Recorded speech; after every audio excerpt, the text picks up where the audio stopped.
Hello friends, last class में हमने speed and velocity का स्टडी किया था। हमने इसमें कॉन्सेप्ट सीखे थे कि एवरेज स्पीड, इंस्टेंटेनियस स्पीड क्या चीज़ होता है। फिर हमने देखा था वेलोसिटी, और उसमें भी हमने ये देखा था कि average velocity and instantaneous velocity क्या चीज़ होता है। हमने साथ साथ ये रिलेशनशिप भी सीखा था कि instantaneous speed and instantaneous velocity की मैग्नीट्यूड किस तरीके से आपस में रिलेटेड होती हैं। आज थोड़ा सा उसी को रिकॉल करते हैं। फिर हम आज एक्सेलरेशन एंड न्यूटन के द्वारा दिए हुए तीन समीकरण v equal to you plus A t, s equal to U T plus half A T square and v square equal to you square plus two a s की भी understanding एक proper way में लेंगे। तो चलिए start करते हैं speed से। मैंने ये बताया था कि जो स्पीड का लेना देना है, इसका जो रिलेशन है, जब भी हम स्पीड कहते हैं तो आपके दिमाग में दो चीज़ें आनी चाहिए। पहला डिस्टेंस एंड दूसरा टाइम इंटरवल। और जब भी हम टाइम इंटरवल कह रहे हैं तो ये इस पर्टिकुलर डिस्टेंस को ट्रैवल करने के लिए ली गई समय है ऑब्जेक्ट द्वारा, जो कि हम टाइम इंटरवल से जानते हैं। तो स्पीड को हम दो भागों में डिवाइड कर सकते हैं। इसका जो पहला है उसको हम बोलते हैं एवरेज स्पीड।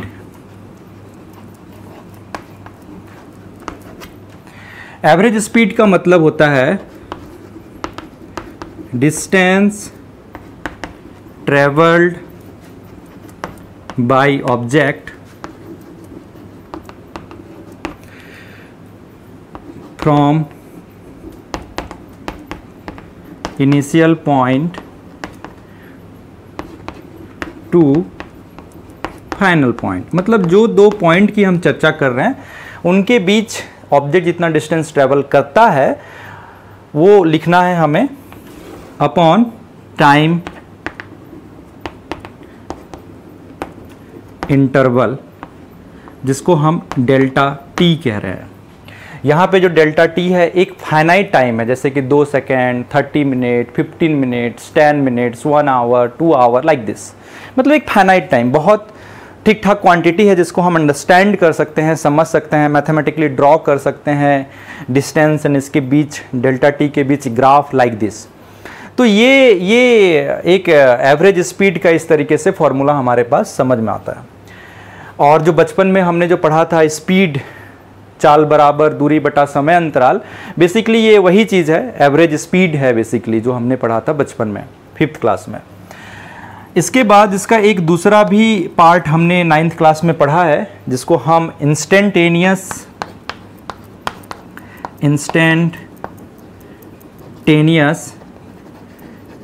स्पीड के नाम से जानते हैं। यहाँ भी again distance travelled by object from initial to final point होगा, वो तो ठीक है, लेकिन ये जो इनिशियल एंड फाइनल पॉइंट जो डिफाइन किया जा रहा है वो डेल्टा टी टाइम इंटरवल के लिए डिफाइन किया जाएगा। यहाँ भी डेल्टा टी टाइम इंटरवल के लिए है, लेकिन बहुत छोटी डेल्टा टी है यहाँ पे। तो delta T basically change in time बताता है। टी अगर हम जनरल टाइम लेते हैं तो डेल्टा का मतलब होता है चेंज, तो डेल्टा टी मतलब चेंज इन टाइम, मतलब टाइम इंटरवल। आप इसको ये समझें। तो यहाँ पे जो इंस्टेंटेनियस स्पीड का जो डेफिनेशन है वो हम ऐसा बोल सकते हैं, डिस्टेंस, अगेन फॉर्मूला तो वही रहेगा, distance travelled by object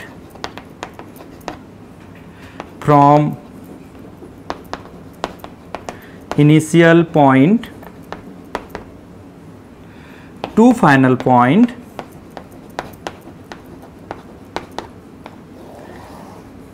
upon time interval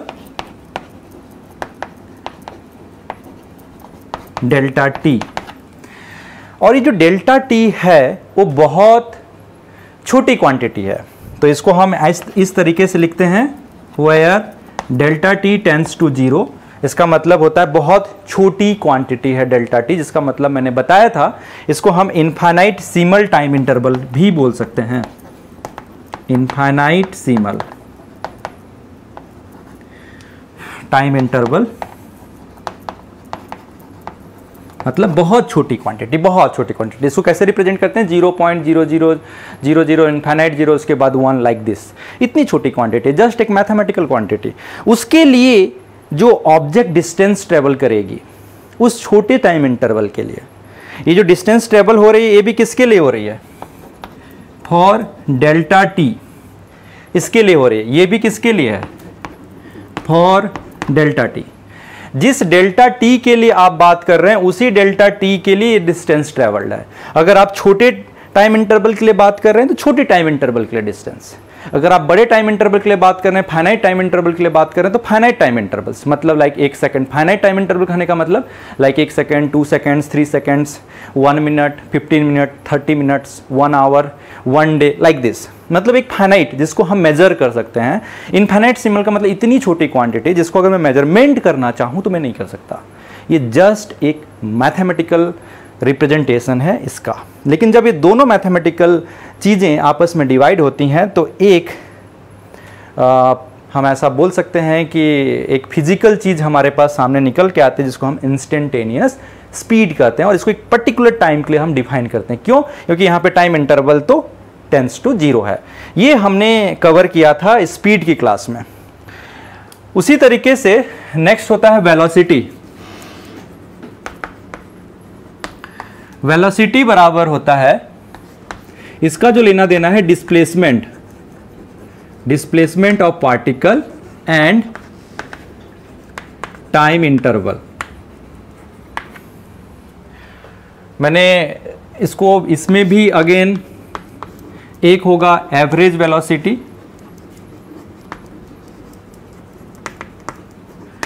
average velocity को हम ये इस तरीके से डिफाइन कर सकते हैं कि average velocity is equal to, अभी क्या होगा जहां डिस्टेंस था उसको डिस्प्लेसमेंट टर्म से रिप्लेस कर देना है, तो हम इसको ऐसा लिख सकते हैं displacement of particle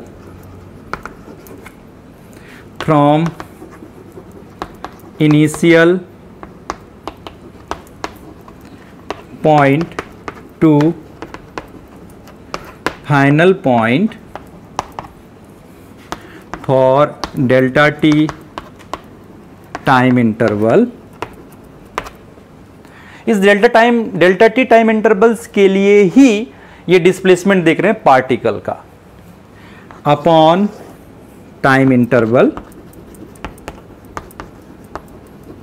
delta T. और यहाँ पे जो डेल्टा टी है वो फाइनाइट है, ये भी 1 hour, 1 day, 15 minutes, 30 minutes, 1 second, like this ये हो सकता है।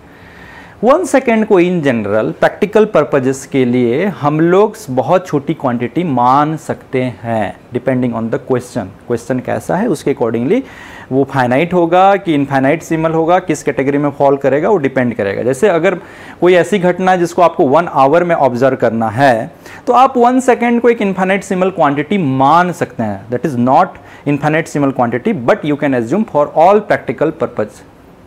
तो ये चीज़ है एवरेज वेलोसिटी का डेफिनेशन। इसका लेना देना किससे है? डिस्प्लेसमेंट ऑफ पार्टिकल से है from initial point to final point for delta T time interval. उसी तरीके से जब डेल्टा टी टाइम इंटरवल को बहुत छोटी क्वांटिटी कर दी जाए तो जो एक फिजिकल पैरामीटर निकल के आती है उसको बोलते हैं इंस्टेंटेनियस वेलोसिटी। और इंस्टेंटेनियस वेलोसिटी को भी हम इसी तरीके से रिप्रेजेंट करते हैं displacement of particle from initial point to final point for delta T time interval upon time interval delta T.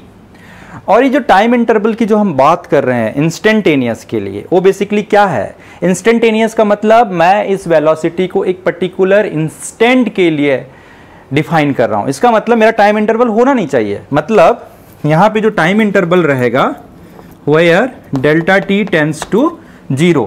और इस प्रकार के टाइम इंटरवल को हम कैसा टाइम इंटरवल बोलते हैं? इनफाइनाइट सिमल टाइम इंटरवल।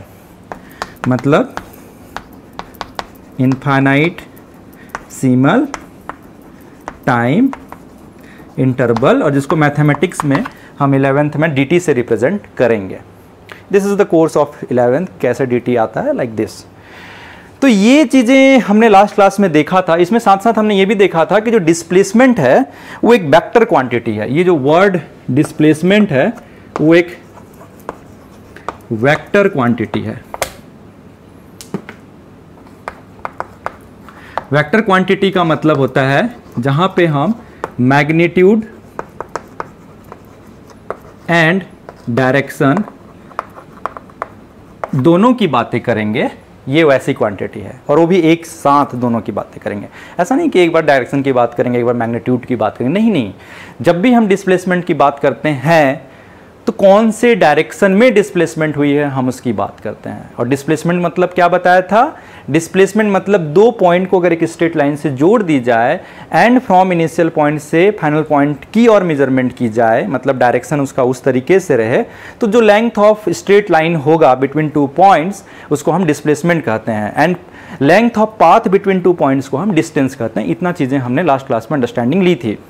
हमने साथ साथ ये भी देखा था कि displacement of particle from initial point to final point for delta T is equal to distance.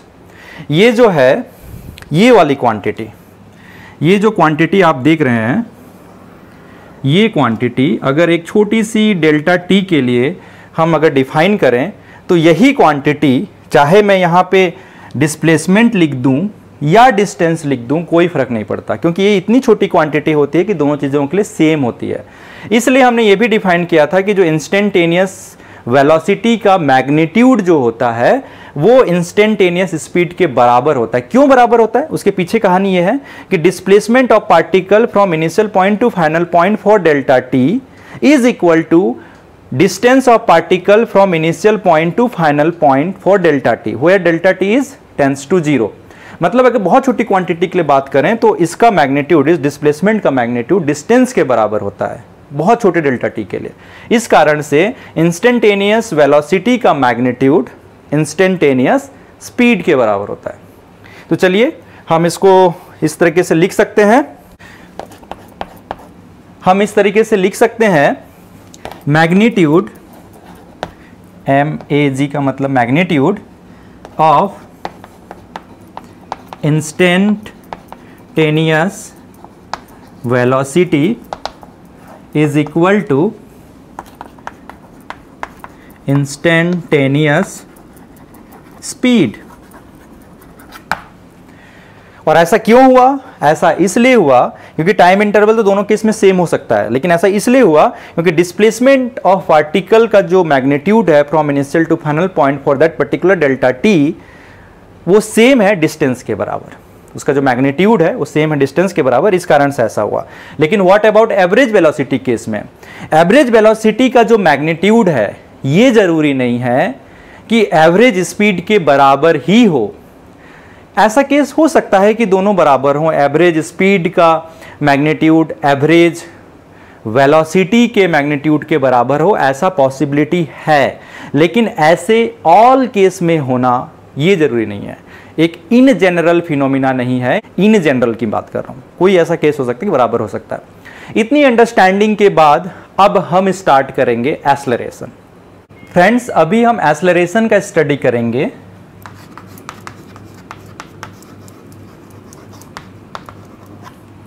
और जो एक्सेलरेशन है उसका पहले थोड़ा सा प्रैक्टिकल मीनिंग समझ लेते हैं, होता क्या है।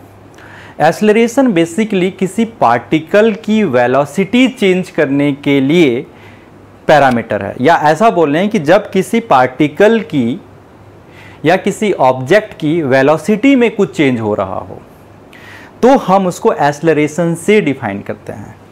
तो बेसिकली इसका लेना देना किसके साथ है? Velocity of particle and time interval. Basically इसको इससे लेना देना है।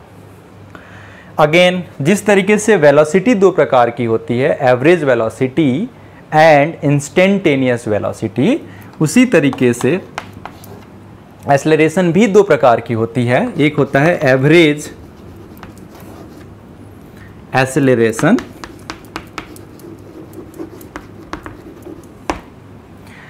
तो एवरेज एक्सेलरेशन को कैसे डिफाइन करेंगे? जिस तरीके से हमने वेलोसिटी को डिफाइन किया था, एवरेज वेलोसिटी को, कि ये क्या चीज़ है? डिस्प्लेसमेंट है from initial point to final point, मतलब एक चेंज काइंड ऑफ चीज़ बता रहे थे। वहाँ पे जो चेंज था वो पोजीशन था, कि पोजीशन चेंज हो रहा है initial point to second point. तो उसी तरीके से यहाँ पे जो होता है एवरेज वेलोसिटी डिफाइन करने का तरीका होता है चेंज ऑफ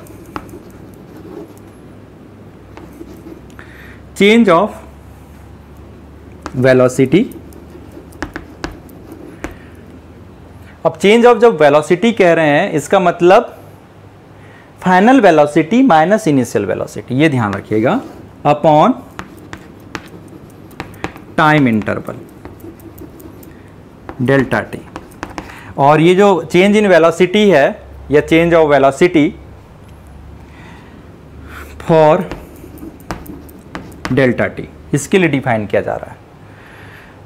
तो हम इसको इस तरीके से भी आगे लिख सकते हैं, चेंज इन वेलोसिटी या चेंज ऑफ पार्टिकल्स वेलोसिटी, उसको हम इस तरीके से डिफाइन कर सकते हैं, final velocity minus initial velocity upon delta T.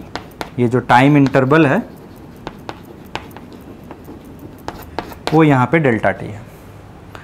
और आप देख रहे होंगे कि डेल्टा टी तो स्केलर क्वांटिटी है, इसमें वेक्टर क्वांटिटी क्या है? वेक्टर क्वांटिटी यहाँ पे वेलोसिटी है।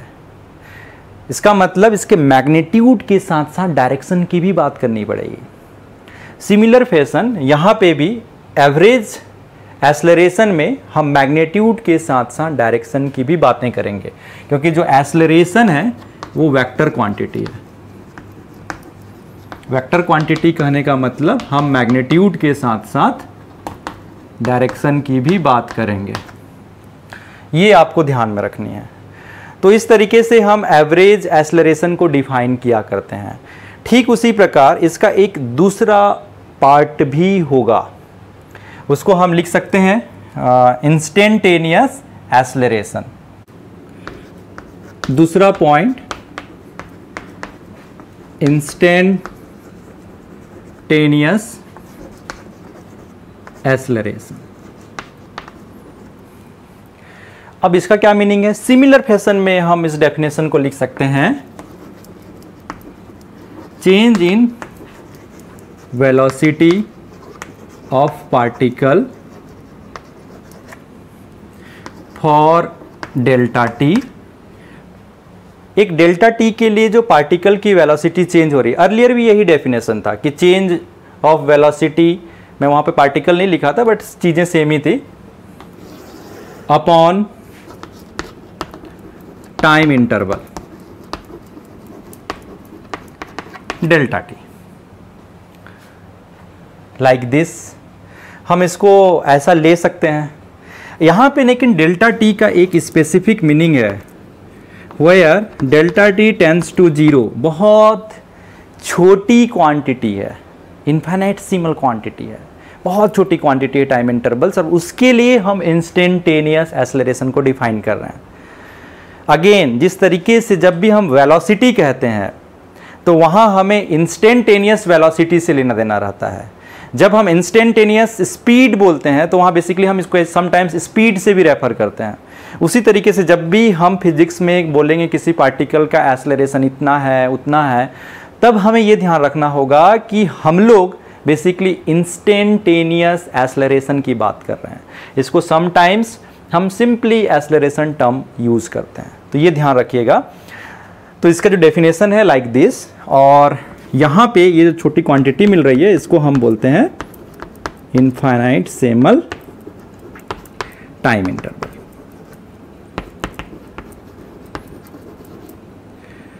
जिसको हम dt से रिप्रेजेंट करते हैं। तो इस तरीके से ये ऑल चीज़ें आपको समझ में आ गई होंगी। मतलब ये बहुत छोटी क्वांटिटी है, क्योंकि change in velocity for small delta T, मतलब बहुत छोटे डेल्टा टी के लिए अगर जो वेलोसिटी में चेंज हुई है पार्टिकल की, अगर मुझे उसको शो करना पड़े तो it is so mathematical task, मैं इसको प्रैक्टिकली नहीं देख सकता, ये ऐसी छोटी क्वांटिटी है। हाँ, लेकिन अगर मुझे इस तरीके से बोला जाए कि अभी कितना एक्सेलरेशन है, तो मैं उसको सम अदर मीन्स से निकाल सकता हूँ। वो अदर मीन्स क्या होगा हम 11वीं की क्लास में पढ़ेंगे, लेकिन इतना क्लियर है कि ये एक मैथमेटिकल क्वांटिटी है, ये एक मैथमेटिकल क्वांटिटी है। अगर इन दोनों को डिवाइड करते हैं तो एक फिजिकल क्वांटिटी निकल के आता है जिसका बहुत ज़्यादा रियल वर्ल्ड में एग्जिस्टेंस है, मीनिंगफुल है। तो ये इस तरीके से हम इसको डिफाइन किया करते हैं। तो हमने एक्सेलरेशन भी पढ़ लिया, एक्सेलरेशन के दो टाइप पढ़ लिया। अगर डेफिनेशन वाइज देखा जाए तो दोनों सेम है, लेकिन एक छोटा सा क्लॉज है कि जो इंस्टेंटेनियस है वो एक पर्टिकुलर इंस्टेंट के लिए डिफाइन किया जा रहा है, इसलिए वहाँ पे जो टाइम इंटरवल रहेगा वो बहुत छोटी क्वांटिटी लेंगे। Otherwise in terms of definition both are same. यहाँ पे बस एक स्पेशल नोट हम लिखते हैं कि डेल्टा टी टेंड्स टू 0। चलिए, यहाँ तक हमारे अंडरस्टैंडिंग में हमको दिक्कत नहीं हुई है। एक छोटा सा चीज़ हम और आपको बताना चाहते हैं कि जब भी हम वेलोसिटी कहते हैं तो हमने बोला है कि हम उसमें डायरेक्शन इन्वॉल्व करते हैं। उस डायरेक्शन को कैसे शो करते हैं वो समझिए। मान लीजिए ये कोई पाथ है, यहाँ पे पार्टिकल है और मूव कर रही है, इस पाथ में मूव कर रही है पार्टिकल। तो यहाँ पे अगर वेलोसिटी शो करना है तो बेसिकली इस पाथ के टेंजेंट में हमको वेलोसिटी शो करनी होती है। तो इसको पार्टिकल का सेंटर को लेकर हम ऐसे वेलोसिटी शो करेंगे। ये वेलोसिटी है, यहाँ पे कैसा है वेलोसिटी, तो इसके टेंजेंट, टेंजेंट मतलब ये, तो वेलोसिटी का डायरेक्शन ये होगा।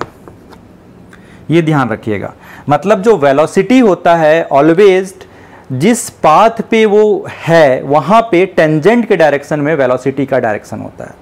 ये डायरेक्शन ऑफ वेलोसिटी है, ये ध्यान रखिएगा। ये डायरेक्शन ऑफ वेलोसिटी है और ये क्या है, टेंजेंट है। तो ये direction of velocity and tangent दोनों पैरेलल है, पैरेलल। तो ये आपको समझ में आना चाहिए। यहाँ भी ये टेंजेंट है, ये डायरेक्शन ऑफ वेलोसिटी है पार्टिकल, क्योंकि पार्टिकल के सेंटर ऑफ मास मतलब एक ऐसा केंद्र मानते हैं जहाँ पे मास केंद्रित है, वहाँ पे मानते हैं, वहाँ से हमको वेलोसिटी शो करना होता है। क्योंकि हम बेसिकली जितने भी चीज़ें पढ़ते हैं ना, सब पॉइंट पार्टिकल के लिए पढ़ते हैं, लेकिन समटाइम्स ऑब्जेक्ट तो पॉइंट होता नहीं है। जैसे कि मेरा ही बॉडी मान लीजिए, अगर मैं दौड़ने लगूँ तो मुझे कहीं से तो एक दिखाएंगे कि यहाँ पे पॉइंट पार्टिकल टाइप से एज्यूम करेंगे। अदरवाइज अगर ये पॉइंट पार्टिकल होता तो यहीं पे हम इसी टेंजेंट को ही वेलोसिटी का डायरेक्शन शो कर देते। तो ये एक डायरेक्शन पे एक कॉन्सेप्ट हुआ।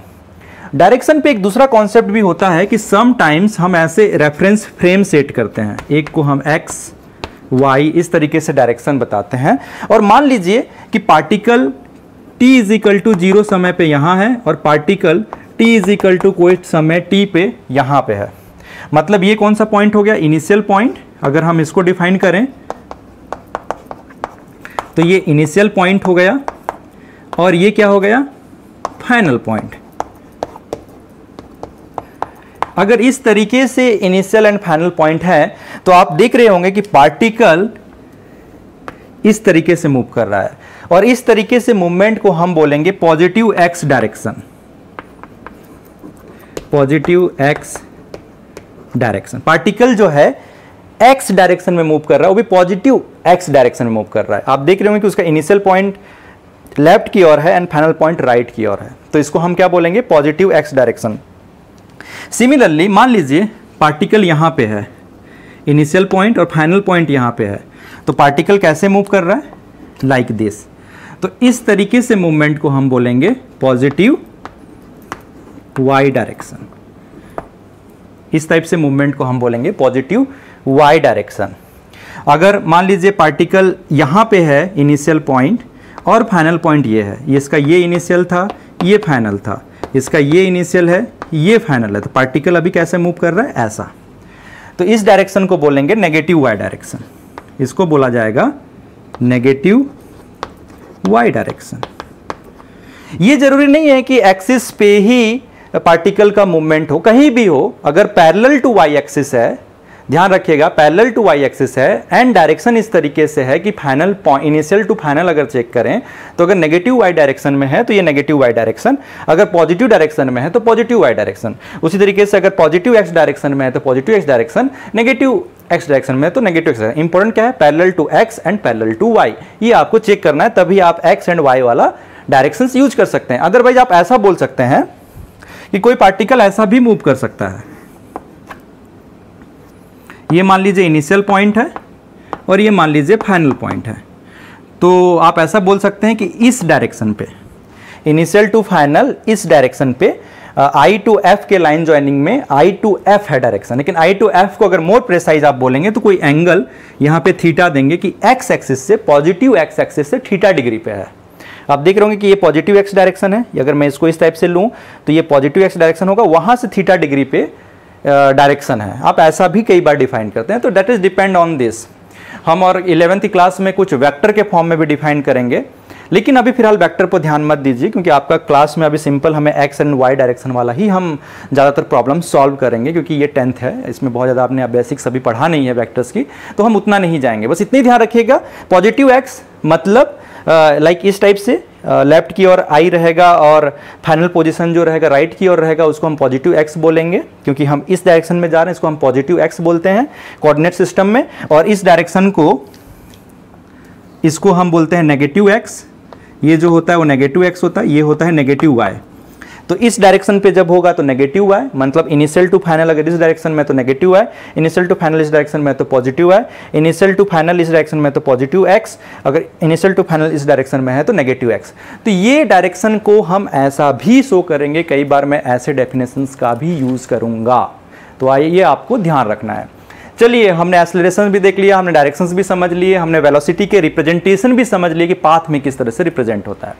अब बारी है इक्वेशंस की, तो चलिए अब इक्वेशन की अंडरस्टैंडिंग देते हैं। फ्रेंड्स, अभी हम मोशन की कुछ कैटेगरी देखेंगे। वैसे तो आप 11th में 1 dimension motion, 2 dimension motion, 3 dimension motion भी पढ़ेंगे। अभी हम 1 डायमेंशन मोशन पढ़ेंगे, या इसका मतलब ये होता है या तो मोशन प्योरली एक्स डायरेक्शन पे हो रहा होगा या मोशन वाई डायरेक्शन पे हो रहा होगा। लाइक इस टाइप से ही जो मोशंस हैं आपके 10th लेवल पे, 9th लेवल पे हम अपने आप को कॉन्फाइंड करेंगे। लेकिन उसके बाद भी कुछ डेफिनेशंस आपको क्लियर होनी चाहिए, उसकी मैं अंडरस्टैंडिंग आप लोगों को देना चाहता हूँ। समटाइम्स हम मोशन के अंदर इस तरीके से चीज़ें पढ़ते हैं, यूनिफॉर्म स्पीड मोशन। जब हम यूनिफॉर्म स्पीड मोशन के बारे में बात करते हैं तो मुझे एक सिंपल एग्जांपल याद आता है, वो है फैन का। आपने देखा होगा कि फैन का यहाँ पे हब होता है और उसमें अलग अलग इस तरीके से ब्लेड्स बने होते हैं लाइक दिस, और ये क्या करता है, एक सर्कुलर मोशन करता है। मान लीजिए ये सर्कुलर मोशन इस तरीके से कर रहा है। आपने फैन को 2 नंबर वाले रेगुलेटर पे रखा है, तो आपको याद होगा कि एक पर्टिकुलर स्पीड से ये रोटेट करने लगती है, एक पर्टिकुलर आरपीएम से रोटेट करने लगती है। अगर मैं यहाँ से किसी एक पॉइंट को चूज़ करूँ, सपोज मैंने ये पॉइंट चूज़ किया, फैन का ये पॉइंट अगर चूज़ किया, तो अगर इसको मैं देखूँ पूरे एक चक्कर के लिए, तो बेसिकली क्या रहेगा, एक सर्कुलर चक्कर ऐसा लगाएगा लाइक दिस, फिर अगेन एक ऐसा चक्कर इसी पाथ को फॉलो करते हुए अगेन अगेन घूमता रहेगा। अगर ये पॉइंट को मैंने सिलेक्ट करूँ तो अगर मैं इसको वेलोसिटी देखूं तो मैंने ये बताया कि इसका जो वेलोसिटी होगा इस पॉइंट पे टेंजेंट होगा लाइक दिस। इस पॉइंट पे अगर मैं वेलोसिटी देखूं तो यहाँ पे टेंजेंट होगा, यहाँ पे वेलोसिटी देखूं तो यहाँ पे टेंजेंट होगा, यहाँ पे वेलोसिटी देखूं तो यहाँ पे टेंजेंट होगा। तो मान लीजिए अगर ये यूनिफॉर्म स्पीड से घूम रहा है, स्पीड कहने का मतलब मैग्नीट्यूड, जिसको हम भी कह रहे हैं, भी मतलब स्पीड, इंस्टेंटेनियस स्पीड यहाँ पे ले लूँ, यहाँ पे ले लूँ, यहाँ पे ले लूँ, सब जगह सेम होता है फैन में। ऐसा नहीं होता कि फैन का जो एक चक्कर में अलग स्पीड से घूमता है, फिर दूसरे चक्कर में अलग स्पीड से घूमता है, फिर तीसरे चक्कर में अलग स्पीड से घूमता है, ऐसा फैन कभी नहीं करता। स्टार्टिंग में होता होगा जब तक एक पर्टिकुलर आरपीएम रीच ना कर जाए, लेकिन एक पर्टिकुलर आरपीएम रीच करने के बाद वो घूमता रहता है, घूमता रहता है, घूमता रहता है, घूमता रहता है, जब तक कि आप रेगुलेट ना करें उसको, 2 नंबर से 3 नंबर में चेंज ना करें, 3 से 4 में चेंज ना करें, लाइक दिस। तो आप ये मानिए कि इसका कोई भी चक्कर ले लूँ, मैं किसी भी टाइम ले लूँ, किसी भी पॉइंट को ले लूँ, वहाँ पे अगर मैं स्पीड चेक करूँ पार्टिकल की, तो वो ऑलवेज मुझे सेम मिलने वाला है। ये तो हो गई, इसलिए इसको बोलते हैं यूनिफॉर्म स्पीड। लेकिन व्हाट अबाउट वेलोसिटी? अब वेलोसिटी पे ध्यान दीजिए, इसका जो डायरेक्शन है अभी ऐसा है, इसका डायरेक्शन अभी ऐसा है, इसका डायरेक्शन अभी ऐसा है, इसका डायरेक्शन अपवर्ड है। तो वेलोसिटी एवरी पॉइंट का सेम नहीं है। अगर मैं ये 1 नंबर, इसको मैं 2 नंबर, इसको मैं 3 नंबर, इसको मैं 4 नंबर दूं, तो ये चारों के चारों पॉइंट की जो वेलोसिटी है वो सेम नहीं है। लेकिन वेलोसिटी की मैग्नीट्यूड, जिसको हम स्पीड भी कई बार बोलते हैं, अब वेलोसिटी मतलब मैं कौन सा वेलोसिटी को रेफर कर रहा हूँ? इंस्टेंटेनियस वेलोसिटी को। और स्पीड भी बोल रहा हूँ तो मैं कौन सी स्पीड को रेफर कर रहा हूँ? इंस्टेंटेनियस स्पीड को। तो इंस्टेंटेनियस वेलोसिटी की magnitude and instantaneous speed always same होती है। तो सेम तो है, अगर स्पीड भी कांस्टेंट है तो इंस्टेंटेनियस वेलोसिटी का मैग्नीट्यूड भी सेम रहेगा। लेकिन व्हाट अबाउट डायरेक्शन? डायरेक्शंस देख रहे हैं, अलग अलग है। जब डायरेक्शन अलग अलग है तो हम वेलोसिटी को मैग्नीट्यूड के साथ साथ डायरेक्शन भी बताते हैं, इसलिए हम बोलेंगे कि एवरी पॉइंट की वेलोसिटी सेम नहीं है। इसलिए हम इस टाइप से मोशन को यूनिफॉर्म स्पीड वाले मोशन कहते हैं। ऐसा नहीं कि यूनिफॉर्म वेलोसिटी वाले, वेलोसिटी यूनिफॉर्म नहीं है, वेलोसिटी एवरी पॉइंट का चेंज हो रहा है, स्पीड यूनिफॉर्म है, ये ध्यान रखिएगा। दूसरा होता है यूनिफॉर्म वेलोसिटी। अगर मैं एक ऐसे मोशन की बात करूं जहां पे यूनिफॉर्म वेलोसिटी हो, यूनिफॉर्म वेलोसिटी का मतलब होता है कांस्टेंट वेलोसिटी, या फिर हम इसको ऐसा भी बोल सकते हैं, यूनिफॉर्म की जगह पे एक दूसरा टर्म भी यूज कर सकते हैं, कांस्टेंट वेलोसिटी। अगर मैं ये टर्म यूज करूं कांस्टेंट वेलोसिटी मोशन या यूनिफॉर्म वेलोसिटी मोशन, तो इसका मतलब क्या होता है कि कांस्टेंट मतलब डेफिनेटली हम वेलोसिटी बोल रहे हैं, मतलब हम डायरेक्शन की भी बात करेंगे, हम मैग्नीट्यूड की भी बात करेंगे। इसका मतलब दोनों चीज कांस्टेंट होना चाहिए, डायरेक्शन भी कांस्टेंट होना चाहिए, मैग्नीट्यूड भी कांस्टेंट होना चाहिए। अगर आपने डायरेक्शन कांस्टेंट कर दिया तो मान लीजिए, मैं समझाता हूं डायरेक्शन का क्या मतलब है। ये मान लीजिए ग्राउंड है, यहां पे एक बंदा दौड़ रहा है ऐसा v वेलोसिटी से, ये एक स्ट्रेट पाथ है, इस पे दौड़ रहा है। यहां पे भी अगर हम देखें,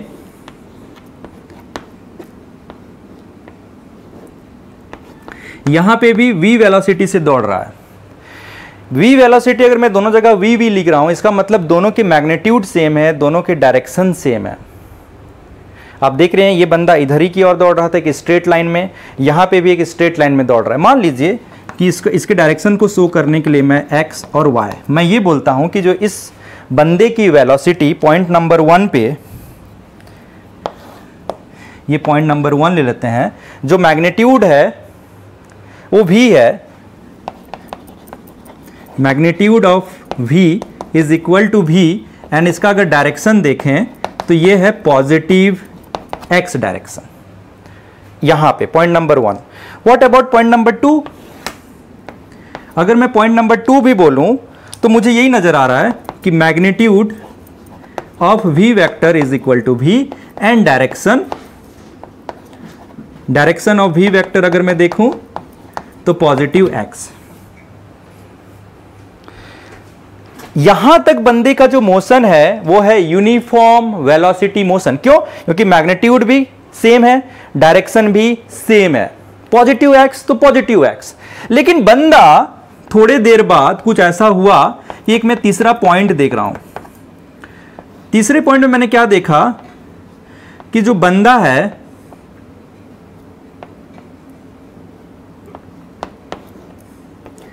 इधर की ओर v वेलोसिटी से दौड़ रहा है, अभी इधर की ओर। यहां पे अगर v वेलोसिटी से दौड़ रहा है तो यहां पे ध्यान दीजिए, तीसरे पॉइंट पे यहां पे जो मैग्नीट्यूड ऑफ v है वो तो v है। What about direction? Direction negative x direction पे। आप देख रहे हो कि बंदा इधर की ओर भाग रहा है, और यहां पे इधर की ओर भाग रहा था तो पॉजिटिव x, इधर की ओर भाग रहा है तो नेगेटिव x। मतलब ये वाला जो मोशन है, ये वाला, ये क्या है? Non uniform velocity motion. यहां पे जो बंदा का मोशन है वो क्या है? Uniform velocity. ये ऐसा मोशन है जहां पे यूनिफॉर्म वेलोसिटी है 1 to 2, लेकिन 2 to 3 की बात करें तो नॉन यूनिफॉर्म है। भले ही मैग्नीट्यूड सेम है, मतलब स्पीड सेम है। हम ऐसा बोल सकते हैं कि 1 और 3 की अगर हम बात करें तो स्पीड सेम है, लेकिन बंदे ने टर्न ले लिया और टर्न लेने के कारण उसका डायरेक्शन चेंज हो गया, डायरेक्शन नेगेटिव एक्स डायरेक्शन हो गया, पहले पॉजिटिव था नेगेटिव एक्स डायरेक्शन। मतलब पाथ स्ट्रेट लाइन है। इसमें देख रहे हैं कि इसकी जो इसेंशियल कंडीशन होती है यूनिफॉर्म वेलोसिटी मोशन के लिए, पाथ स्ट्रेट लाइन होना चाहिए एंड डायरेक्शन भी कांस्टेंट होना चाहिए। ऐसा नहीं होना चाहिए कि पॉजिटिव एक्स है तो नेगेटिव एक्स है। इसको हम डायरेक्शन कहने का मतलब पॉजिटिव एक्स मतलब पॉजिटिव एक्स, नेगेटिव एक्स मतलब नेगेटिव एक्स। चलिए अभी condition for uniform velocity motion देखते हैं। Condition for uniform velocity motion, तो हमने पहला कंडीशन हमको ये पता है कि path of particle must straight line, एक स्ट्रेट लाइन होना चाहिए पाथ ऑफ पार्टिकल। दूसरा, पार्टिकल और ऑब्जेक्ट एक ही चीज है। Particle can not reverse its direction of motion. इसका मतलब यह है direction of motion must be constant. मतलब जिस डायरेक्शन पे हो रही है, जिस डायरेक्शन पे पार्टिकल चल रही है, उसी डायरेक्शन पे चलनी चाहिए। ऐसा नहीं कि पॉजिटिव एक्स डायरेक्शन पे चल रही थी नेगेटिव एक्स डायरेक्शन में आ गई। पाथ स्ट्रेट लाइन है। अगर हम बात करें कि पार्टिकल ऐसी चल रही है कि स्ट्रेट लाइन में, अगर वापस उसी स्ट्रेट लाइन पे आ रही तो पाथ तो स्ट्रेट लाइन है। लेकिन सेकंड कंडीशन मीट नहीं कर रहा है कि डायरेक्शन ऑफ मोशन पार्टिकल का चेंज हो गया है। तो अगर ऐसे मोशन हो रही है तो हम उसे क्या बोलेंगे, कांस्टेंट यूनिफॉर्म वेलोसिटी वाले मोशन नहीं बोलेंगे अगर डायरेक्शन चेंज हो रही है। अगर डायरेक्शन चेंज नहीं हो रही है और ये दोनों कंडीशन फुलफिल हो रही है तो हम क्या बोलेंगे, हम बोलेंगे पार्टिकल यूनिफॉर्म वेलोसिटी वाला मोशन कर रहा है। तो ये सेकंड कैटेगरी हमने देख लिया है। थर्ड कैटेगरी बहुत इंपॉर्टेंट है आपके लिए, ये जरूर ध्यान रखें। थर्ड कैटेगरी होता है uniform acceleration motion. Uniform acceleration motion. Uniform acceleration motion कहने का मतलब, अगेन मैं कांस्टेंट एक्सेलरेशन मोशन की बात कर रहा हूं। इसका मतलब यह है कि एक्सेलरेशन एक वेक्टर क्वांटिटी है।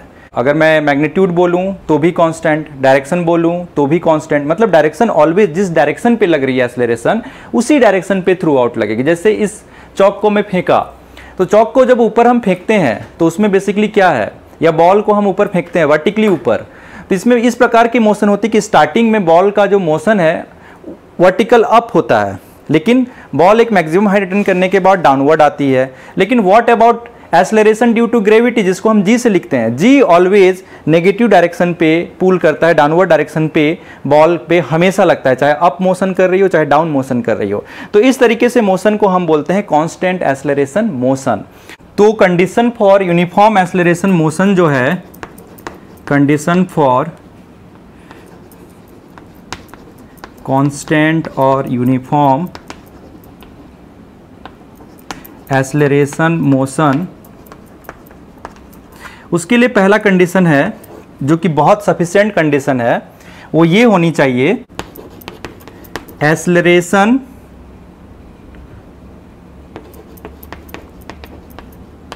Acting on particle must be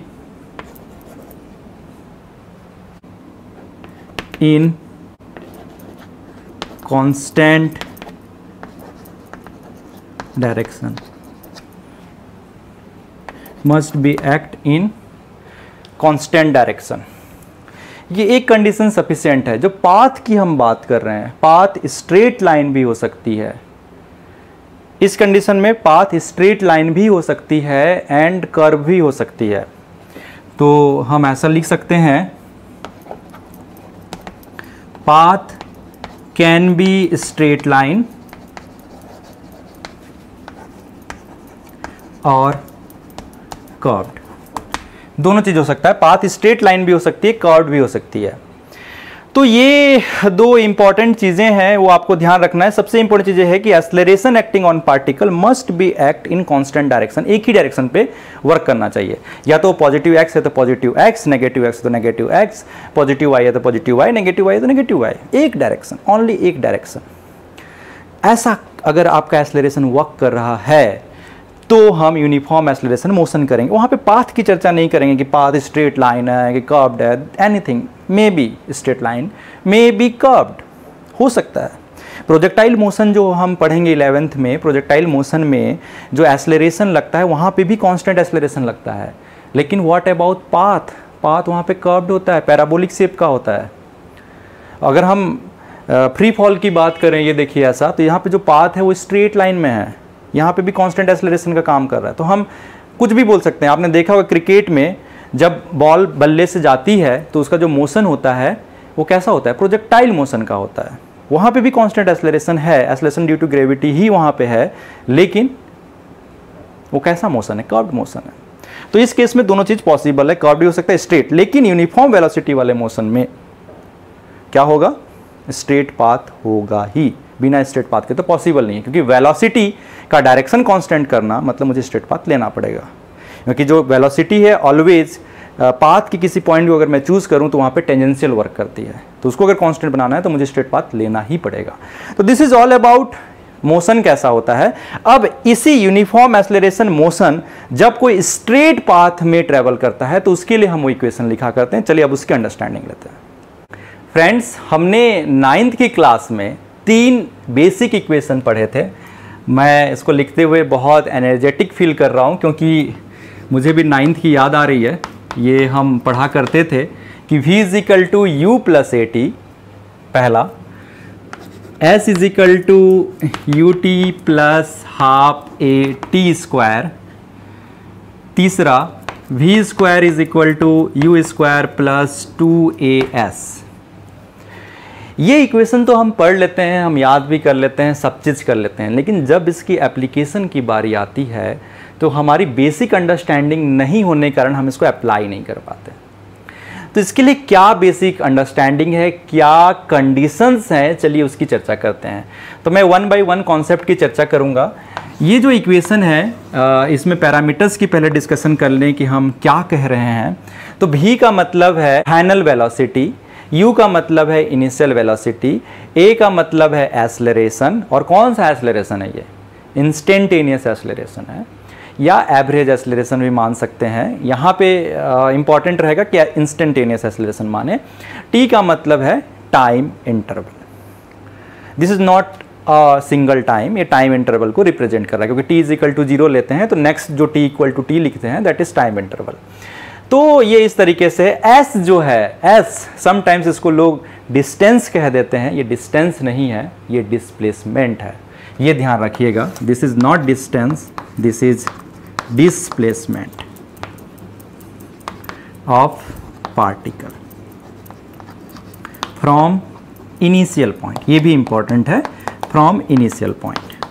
initial point से कितना डिस्प्लेस हुआ है उसको हम s से रिप्रेजेंट करते हैं। समटाइम्स स्टूडेंट गलती करते हैं, बोलते हैं ये डिस्टेंस। नो, ये डिस्टेंस नहीं है। u for initial velocity, t for time, and again a for acceleration and t for time. यहाँ पे भी सभी पैरामीटर्स मैंने एक्सप्लेन कर दिया है। समटाइम्स हम इसको क्यों कहते हैं? क्योंकि समटाइम्स स्ट्रेट लाइन पे जब पार्टिकल एक ही डायरेक्शन पे मोशन कर रहा है तो वहाँ पे डिस्टेंस और डिस्प्लेसमेंट दोनों सेम होते हैं, इसलिए लोग इसको डिस्टेंस कह देते हैं, बट एक्चुअल डेफिनेशन इसका डिस्टेंस नहीं है, डिस्प्लेसमेंट है। ये ध्यान रखिएगा।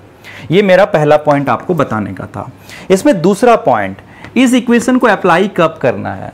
इस इक्वेशन को तभी अप्लाई करना है जब पार्टिकल एक स्ट्रेट पाथ पे चल रहा हो। तो इसका जो कंडीशन है, कंडीशन का ये है कि particle moves in straight line।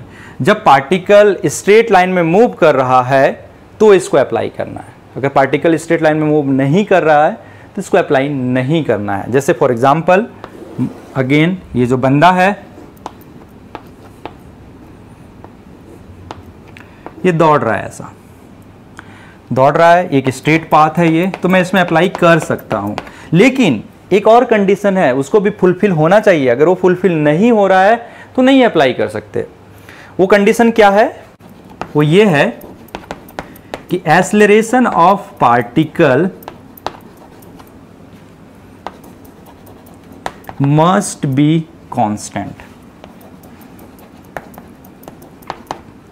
अगर ये दोनों कंडीशन फुलफिल हो रहे होंगे, मतलब पार्टिकल एक स्ट्रेट लाइन पे ट्रेवल कर रहा है एंड पार्टिकल जब यूनिफॉर्म एक्सेलरेशन वाला मोशन कर रहा है, तभी जाके हम इसको अप्लाई कर सकते हैं। तो ये एप्लीकेशन कंडीशन है। एप्लीकेशन कंडीशन क्या है कि पार्टिकल जो है उस पे जो एक्सेलरेशन लग रहा है वो एक्सेलरेशन कांस्टेंट होना चाहिए, मतलब मैग्नीट्यूड वाइज भी एंड डायरेक्शन वाइज भी। जैसे कि मैं बताया था कि एक पार्टिकल को जब मैं ऊपर की ओर फेंकता हूं तो एक मैक्सिमम हाइट अटेंड करता है, तो ये ऊपर की ओर गया, मैक्सिमम हाइट अटेंड किया, उसके बाद फिर नीचे की ओर मूव करता है। तो यहाँ पे अगर हम देखें एक्सेलरेशन ड्यू टू ग्रेविटी, यहाँ पे नीचे की ओर जी काम करता है, और यहाँ पे भी अगर मैं देखें तो नीचे की ओर जी काम करता है। तो दोनों ही, जब ये ऊपर से नीचे की ओर गिरता है तब भी नीचे की ओर जी काम करता है, जब नीचे से ऊपर की ओर जाता है पार्टिकल तब भी क्या काम करता है, नीचे की ओर ही जी काम करता है। और इस टाइप से मोशन को हम फ्री फॉल कहते हैं।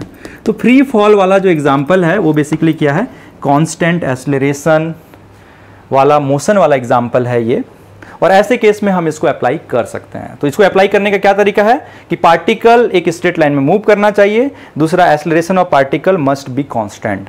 और यहाँ पे हमको क्या समझ में आया, ये जो s है, इस s को हम डिस्प्लेसमेंट कहते हैं, नॉट डिस्टेंस। इस इक्वेशन में एक चौथा पॉइंट के बारे में भी मैं डिस्कशन करना चाहूंगा। चौथा पॉइंट आपको ये याद रहना चाहिए कि भी u और s की वैल्यू विथ साइन रखना है। VUAS all are vector quantity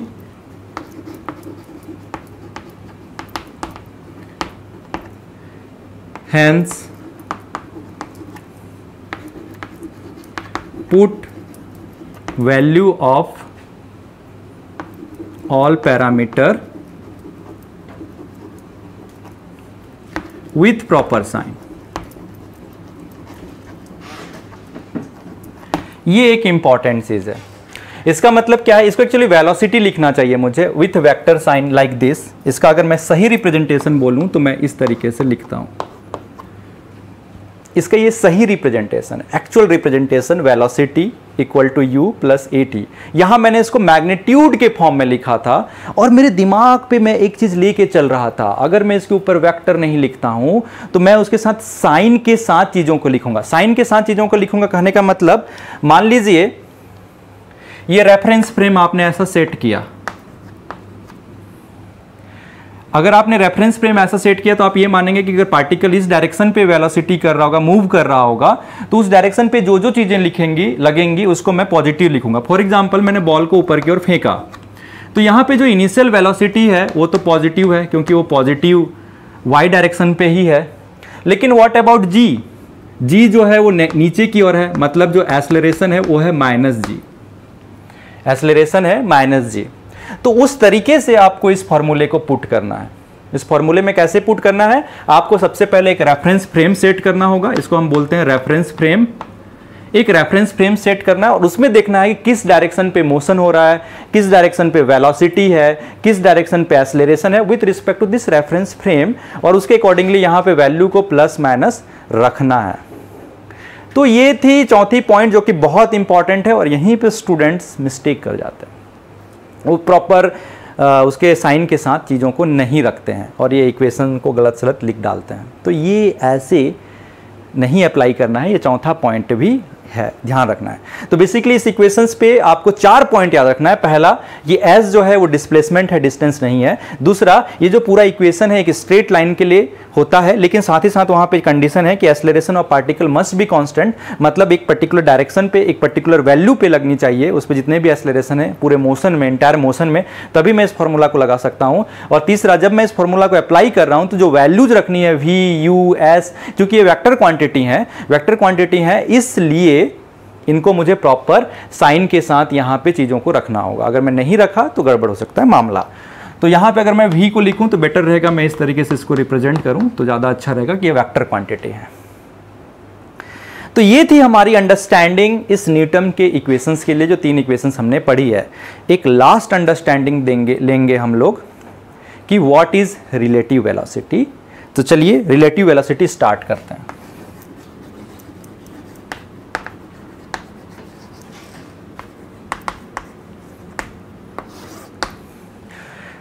relative, इसका मतलब ही है कोई और एक बॉडी होगा। मान लीजिए कि मैं एक स्ट्रेट पाथ पे खड़ा हूं, मान लीजिए ये मैं हूं, एक स्ट्रेट पाथ पे खड़ा हूं, यहां पे 2 कार हैं, एक कार ये है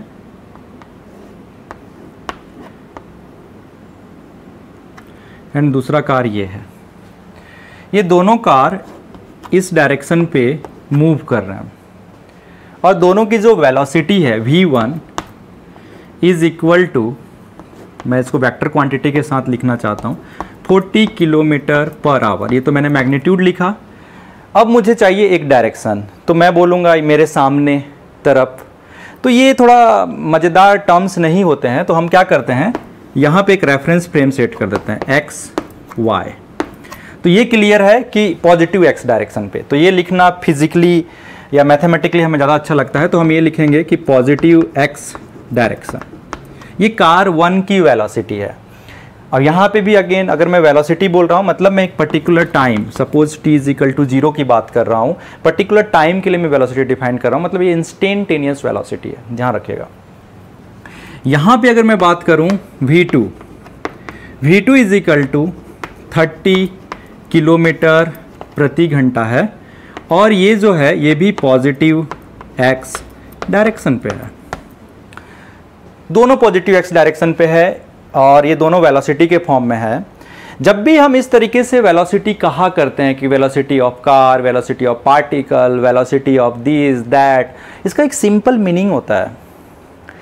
तो जैसे मैं यहाँ पे लिख रहा हूँ, मान लीजिए इसको कार नंबर 1, इसको कार नंबर 2, तो आप ऐसा समझिए, मीनिंग समझिए जो मैं लिखना चाह रहा हूँ कि वेलोसिटी ऑफ कार, मैंने ये लिखा। अगर सिंपल फिजिक्स में किसी क्वेश्चन पे ये दिया गया वेलोसिटी ऑफ कार, इसका सीधा मतलब होता है velocity of car with respect to ground और an observer standing on ground. ये क्या होता है, velocity of car with respect to ground लिखें, या फिर हम ऐसा भी लिखते हैं velocity of car with respect to an observer standing on ground. Ground पे जो स्टैंडिंग ऑब्जर्वर है या विथ रिस्पेक्ट टू ग्राउंड, उसके रिस्पेक्ट में ये बातें हो रही हैं वेलोसिटी।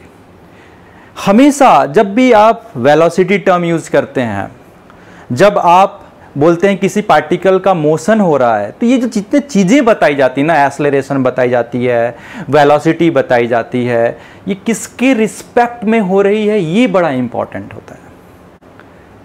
हमेशा कोई एक ऑब्जर्वर जरूर होगा जो इन चीज़ों को डिफाइन कर रहा होगा।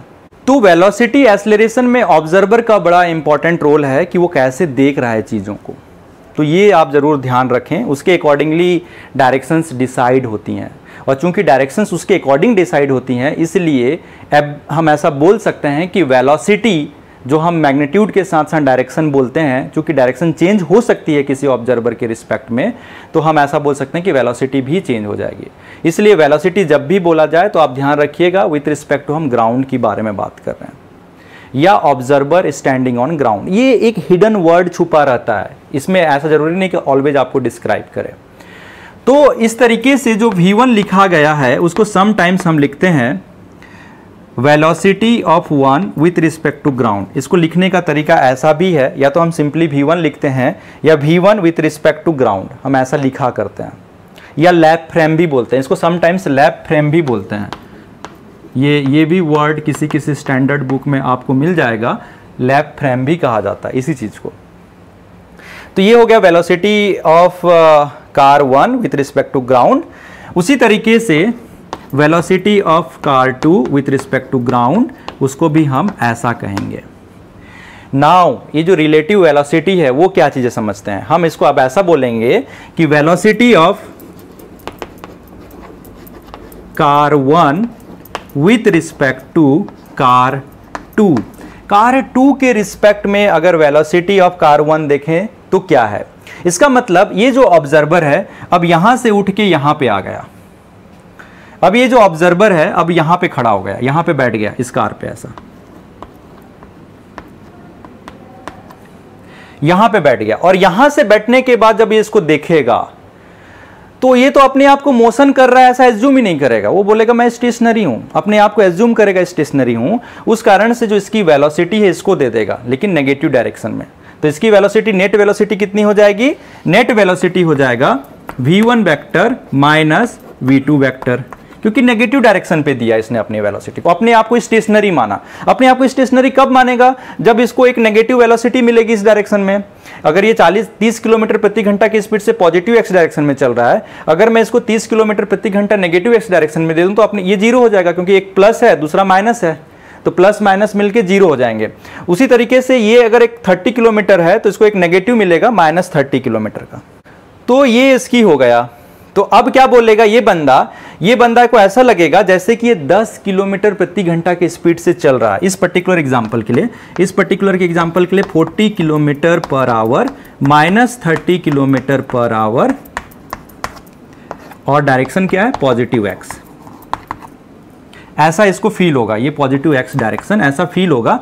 मतलब ये बंदा बोलेगा 10 किलोमीटर प्रति घंटे के स्पीड से पॉजिटिव एक्स डायरेक्शन पे ये कार उसके तरफ आ रहा है, और अपने आप को क्या माना, स्टेशनरी।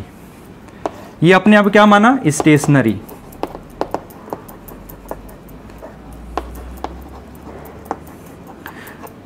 तो हमने क्या समझा, हमने यहां पे ये समझ में आया कि जब भी रिलेटिव वेलोसिटी की बात करते हैं विथ रिस्पेक्ट टू जिसकी हम बात करेंगे वो चीज स्टेशनरी हम एज्यूम करते हैं।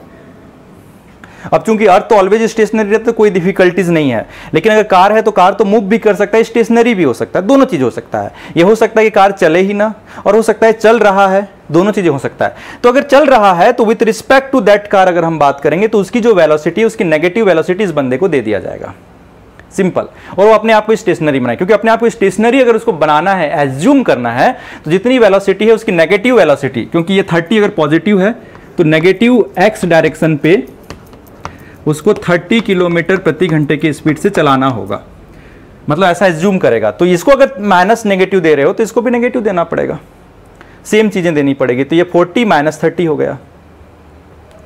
अब रिवर्स समझिए, मान लीजिए ये कार नेगेटिव एक्स डायरेक्शन पे पहले चल रही थी, मतलब इधर की ओर चल रही थी, और जब इसको मैंने स्टेशनरी माना तो मुझे पॉजिटिव देना पड़ेगा, मतलब नेगेटिव पॉजिटिव दोनों कैंसिल करेंगे 30 किलोमीटर, मतलब इसका उल्टा, नेगेटिव का उल्टा मतलब पॉजिटिव। तो 40 पहले से था, 30 और मिल गया, तो ये जो रिलेटिव वेलोसिटी रहेगी वो आ जाएगा 70 किलोमीटर प्रति घंटा की स्पीड से इसके पास आ रही है, ऐसा नजर आएगा, क्योंकि डायरेक्शन स्टिल पॉजिटिव है। लेकिन ये एक्सप्रेशन ऑलवेज सेम रहता है, ये जो एक्सप्रेशन है ऑलवेज सेम रहता है।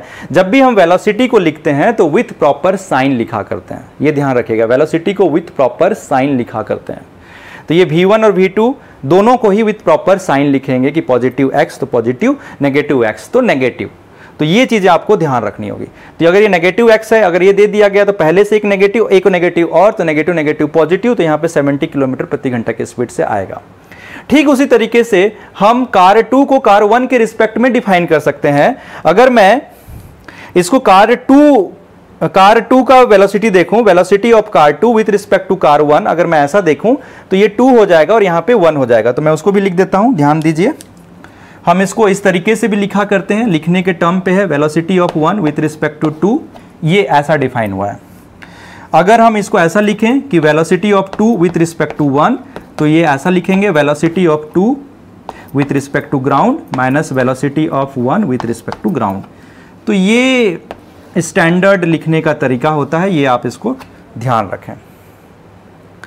तो हमने क्या क्या सीखा, इसमें एक चीज देखा कि जो नॉर्मल वेलोसिटी बोला जाता है वो बेसिकली क्या है, velocity with respect to lab frame, velocity with respect to earth frame, velocity with respect to an observer standing on the ground, ये वैसा होता है। अगर हम रिलेटिव वेलोसिटी की बात करें तो बेसिकली हम क्या करते हैं, जिस ऑब्जेक्ट के रिस्पेक्ट में हम बात कर रहे हैं उसको स्टेशनरी कर देते हैं, हम ऐसा एज्यूम करते हैं, ऐसा नहीं कि वो स्टेशनरी हो गया रियली में, वो रियली में स्टेशनरी नहीं हुआ है, हम एज्यूम करते हैं बस। अगर मैं उसको स्टेशनरी बना दूं तो इसकी जो भी वेलोसिटी है दूसरे वाले ऑब्जेक्ट को मिल जाएगी नेगेटिव डायरेक्शन में, इसलिए यहां पे नेगेटिव साइन है, ये साइन ध्यान रखिए। लेकिन स्टार्टिंग में वो किस डायरेक्शन पे चल रहा था वो वेलोसिटी, वो इंपॉर्टेंट है, पॉजिटिव है या नेगेटिव, वो उसके अकॉर्डिंगली इस वेलोसिटी को लिखा जाएगा, लेकिन यहां पे ये नेगेटिव एक्सप्रेशन ऑलवेज रहेगा।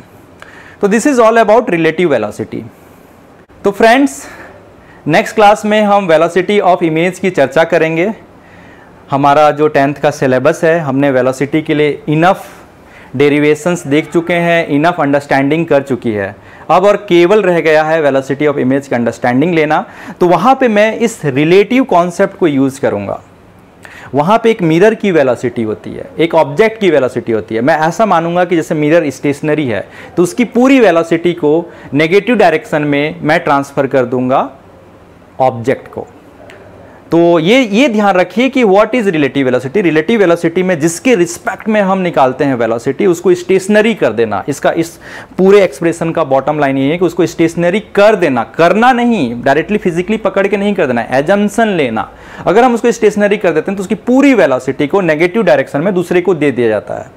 तो नेगेटिव डायरेक्शन में दे दिया गया मतलब ये पहले से एक वेलोसिटी थी, उसको नेगेटिव डायरेक्शन में एक दूसरी वेलोसिटी दे दिया गया, मतलब -v2 इस पर्टिकुलर एग्जाम्पल के लिए। अब इसमें v1 और v2 को हमको विथ प्रॉपर साइन रखना है कि v1 पॉजिटिव एक्स डायरेक्शन में चल रहा था कि v2 नेगेटिव एक्स डायरेक्शन में चल रहा है, क्या चल रहा है, कैसे चल रहा है, वो हम उसको प्रॉपर साइन से रखेंगे। तो ये आप ध्यान रखेंगे कि जब भी वेलोसिटी, एक्सेलरेशन, डिस्प्लेसमेंट, उनको प्रॉपर साइन के साथ रखना है। इसको साइन के साथ रखना इंपॉर्टेंट है। एक हमें रेफरेंस फ्रेम की कल्पना करना है कि किसको हम पॉजिटिव डायरेक्शन मानेंगे और किसको नेगेटिव डायरेक्शन मानेंगे, ये आपके ऊपर है। ये जरूरी नहीं है कि पॉजिटिव एक्स डायरेक्शन हमेशा इसको माने, ये आपके ऊपर है। इसको आप ऐसा नेगेटिव एक्स डायरेक्शन भी मान के पूरे प्रॉब्लम को सॉल्व कर सकते हो, उससे कोई फर्क नहीं पड़ेगा। इंटरमीडिएट रिप्रेजेंटेशन अलग हो सकते हैं, लेकिन इंटरप्रिटेशन तो सभी केसेस में सेम ही होता है।